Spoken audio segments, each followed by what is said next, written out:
Thanks for tuning in to EDC Journeys. Hope you enjoy the video. If you do, hit the thumbs up button and consider subscribing. What's going on, EDC people, and what's our journey today?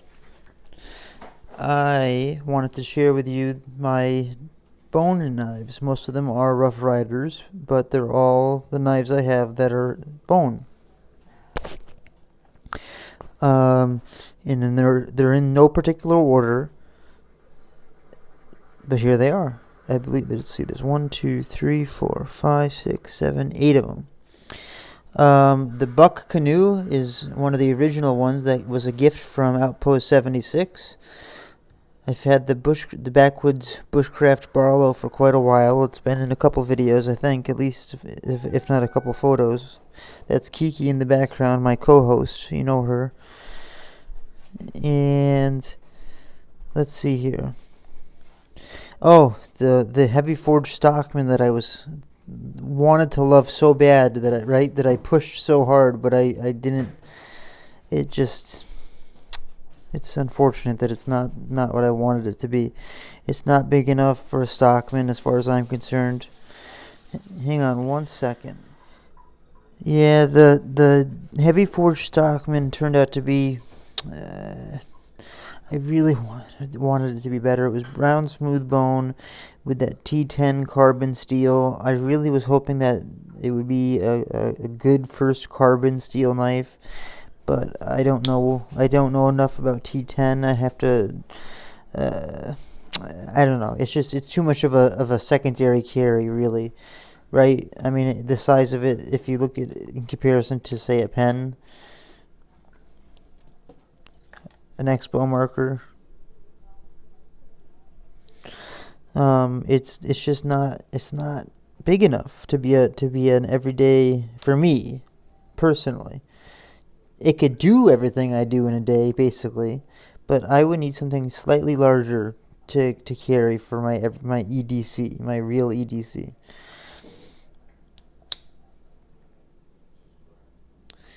Let's see, where were we? That same thing kind of applies with the Canoe and the Barlow over here. They're good secondary. They're great secondary carries, but they don't do the trick as far as size goes. So we jump to larger sizes. And let's see here. I've shown this one off, I think, before. In the last video, maybe. I really, really like the colors on it. The blue smooth bone. I love that. I mean, every time I look at it, I see different shades and shadows, and it's very kind of like mystical. It's got absolutely no transitions. All the pins are smooth. It's really nice. The only thing I don't, well, I shouldn't even. It's a petty thing, but the high mirror polished blades on all these knives, on most of these knives, is more of a pain than anything else. I mean, I know it looks really nice for show, but for use, I would rather something like frosted. Let me grab a cup, my sip of coffee here.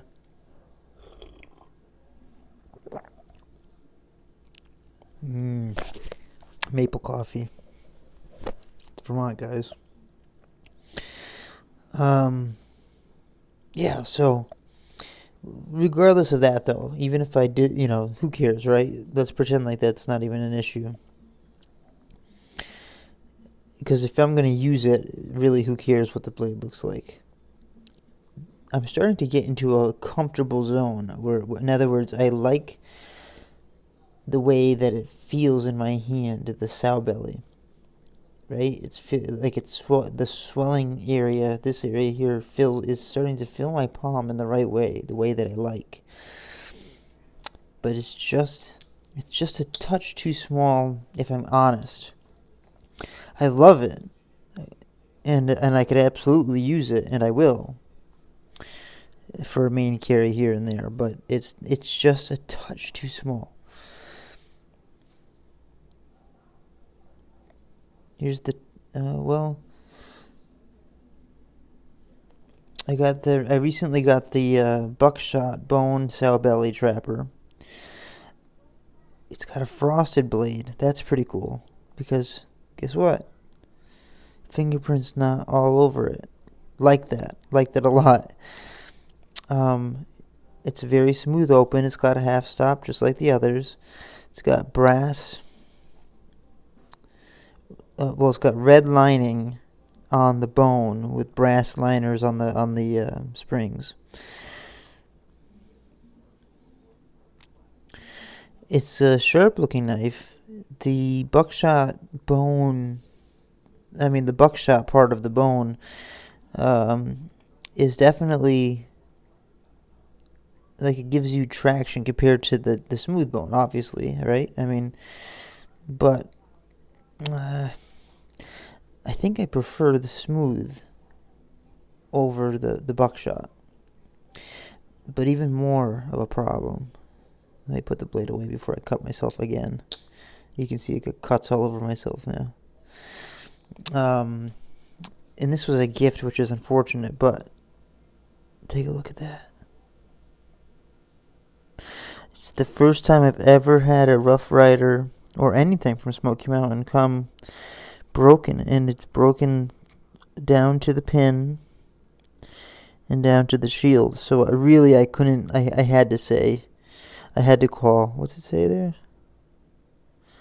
Rough Rider, 20 years. And it's got the I, it's not the Y. That's interesting. Anyways, so I like this. It kind of falls in size with this guy. Yeah, pretty much exactly. And it's got the frosted blade, which is really cool. So, it was a gift. So I called Smoky Mountain. They refunded the money, told me to keep the knife. That's awesome. As far as I'm concerned, that's really good customer service. I mean, and not just because I got a free knife, but because I don't have to go through the hassle of shipping something back. Clearly, I would show them the damage if they wanted to, or ship it back if they wanted me to. But the fact that they made it so hassle-free was great. And with that money, I'm going to have the person who gave me the gift get me a couple more of the Rough Rider slips.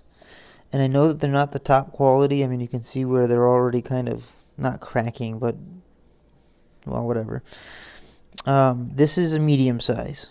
So just to give you an idea, like that's what I would carry in it.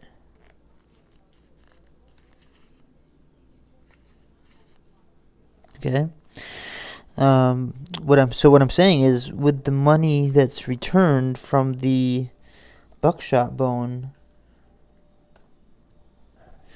I'm going to try to get her to order a couple, maybe one more medium and 2 larges would be perfect, so that I have 2 mediums and 2 larges. Because, as you'll see in just a moment, the next couple aren't going to fit in any small or medium size slip. Excuse me. If anyone knows of a good place to get slips that are decent quality, like I love the Civivi slip that comes with the Civivi, oh god, why am I not remembering the name of this? Well, whatever. I love the clip. I love clipping it out of my pocket and then using the lanyard to pull the knife out. I really like that a lot. If anyone has any good solid places to get those, or makes them and wants to have them on the air, let me know, because my famous channel can show 'em. Joke. What am I doing here? Oh, I love this maple coffee.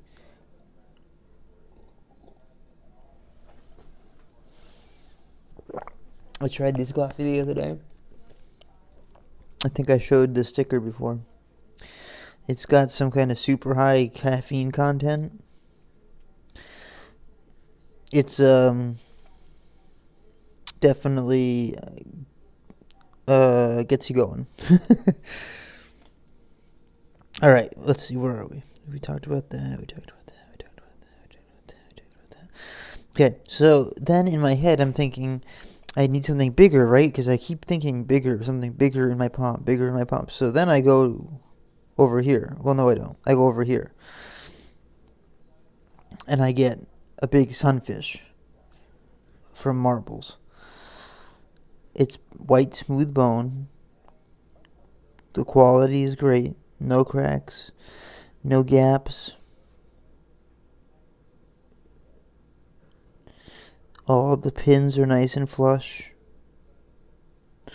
All the transitions on the bolsters are perfect. It came very tight. I remember saying that in the first video I put it on. And I oiled the living heck out of it. And worked it.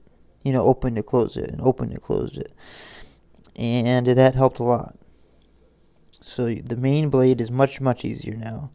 The secondary blade is just hard to manipulate because that main blade is so tall right there that it's difficult to get out. And then from here to there. Anyways, it's getting much better as I work it. I think I just need to clean it out one more good time, re-oil it one more good time, and continue to work it, and it should be fine. Here's a question for you guys. Nickel, silver, you know, it says, like for example, actually it's two questions. First of all, I'm noticing that the nickel silver, does it scratch fast, or is it just me? Because like I take pretty good care of my knives. I don't even like take them to a work site really for the most part, and they get these scratches all over the bolsters, and I'm just wondering, is it something I'm doing? Is there a way to buff up nickel silver? That's question one, and question two is, do you notice that it gets this like gold hue? I know you look at, you can see my phone in the reflection. You see the kind of like golden hue? Well, maybe not. Maybe that's a bad example. Maybe let's go to an older one. Do you see? I don't know. It's hard because there's snow right outside, and this is all natural light. We got a snowstorm, and so everything's kind of whitish looking right now. Anyways, where were we? Sunfish, elephant toe, whatever you want to call it. Nice and even. It's kind of like that cigar shape, right? Where there's no swelling in it or anything like that. I really like this knife. I can't believe how much I like it. In fact, I looked over this knife so many times that I'm surprised at how much I like it. It's actually comfortable. I like I've grown to like the girth of it, the not the girth, but the weight. It's definitely not closing on you. Let's put it that way. It's not going to close on you. And that is just a hefty blade. Like I could use this EDC. I think, without a doubt. I'm pretty sure. Let's see here. Then I really like Barlow's, especially like Patty's potato peelers. He's got so many Barlows on his channel that I'm jealous, right? So I get this Barlow, and I keep in the back of my mind that I want big for my palm, right? I want this feeling of the sow belly kind of like filling my palm. So I get this big monstrous High Plains. I think it's called the High Plains Barlow. And it's cool. It's got a 5-inch handle and a 4-inch blade. The thing is 9 inches long overall, which I don't care about. Doesn't bother me at all.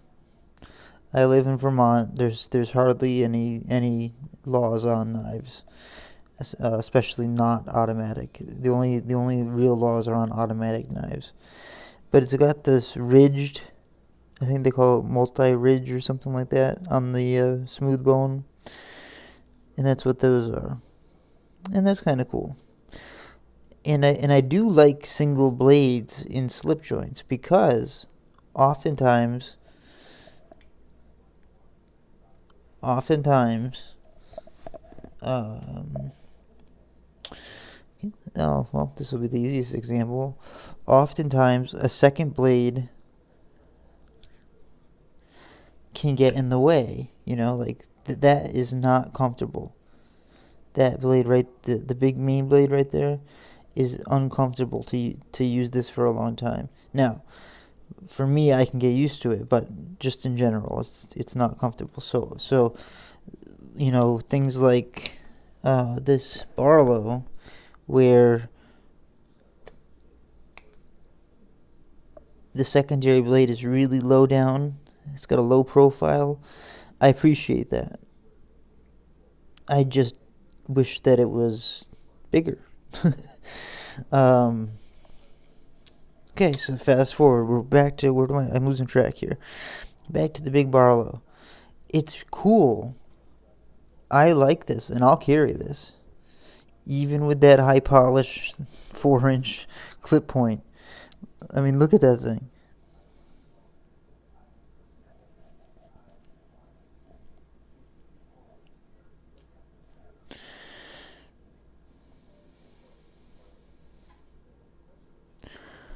Aside from this one pin that seems a little bit proud on both sides, everything else is nice and flush.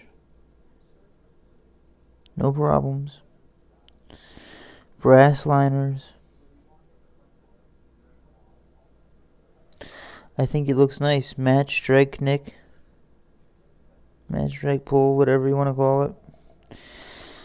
It's got the half stop, but it's thin. Like it's cool. I would carry this. I would absolutely use this. But I'm not sure because it doesn't have the girth that I want. You know what I mean? Like the swelling. If it were like this, I would love it. I really would.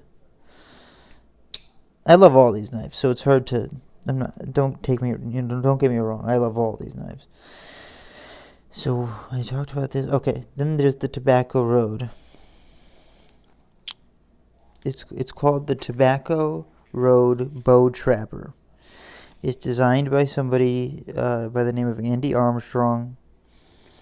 It's about 4 inches closed and 7¼ inches open.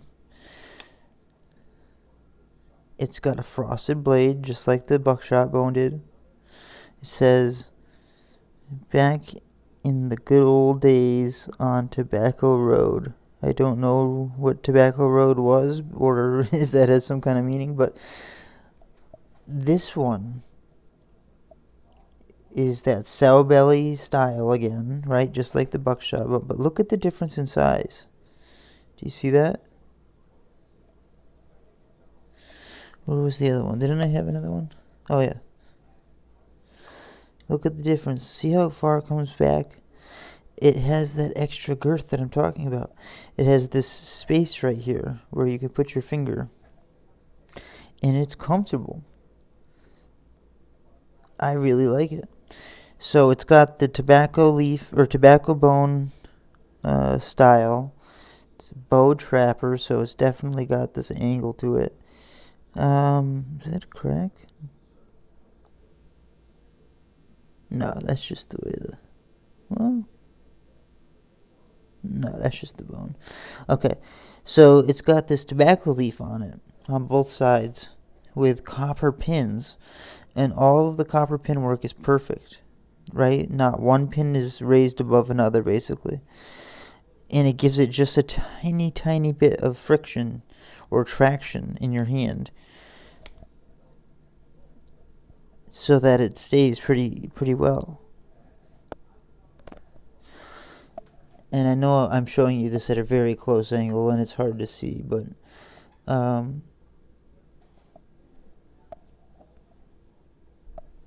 me see here. I want to see something.